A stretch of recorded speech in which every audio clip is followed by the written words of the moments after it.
Genesis 35. Then God said to Jacob, "Get ready and move to Bethel and settle there. Build an altar there to the God who appeared to you when you fled from your brother Esau." So Jacob told everyone in his household, "Get rid of all your pagan idols, purify yourselves, and put on clean clothing. We're now going to Bethel, where I will build an altar to the God who answered my prayers when I was in distress. He has been with me wherever I have gone." So they gave Jacob all their pagan idols and earrings, and he buried them under the great tree near Shechem.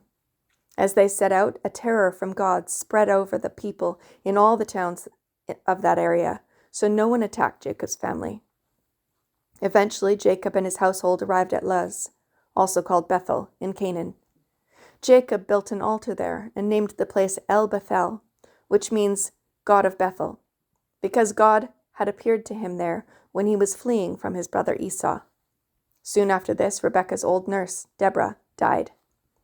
She was buried beneath the oak tree in the valley below Bethel.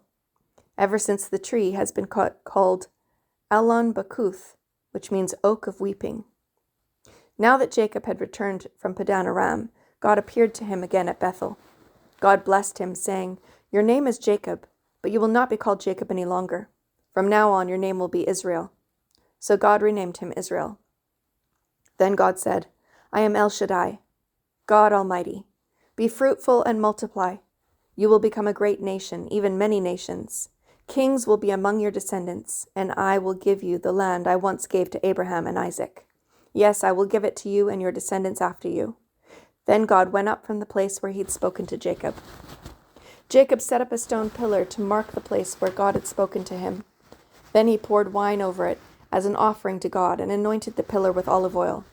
And Jacob named the place Bethel, which means house of God, because God had spoken to him there. Leaving Bethel, Jacob and his clan moved on toward Ephrath.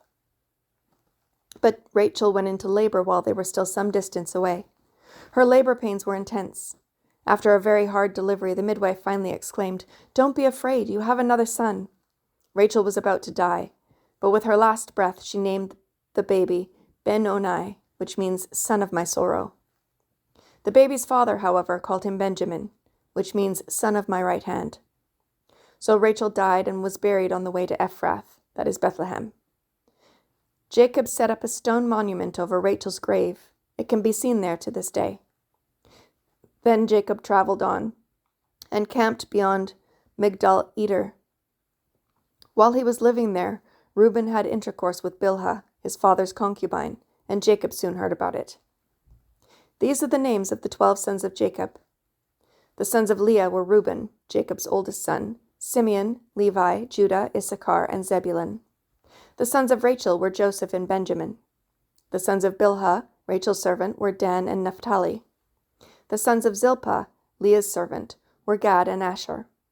These are the names of the sons who were born to Jacob at Padan Aram.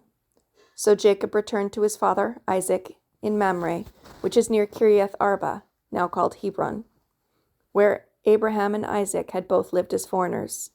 Isaac lived for 180 years.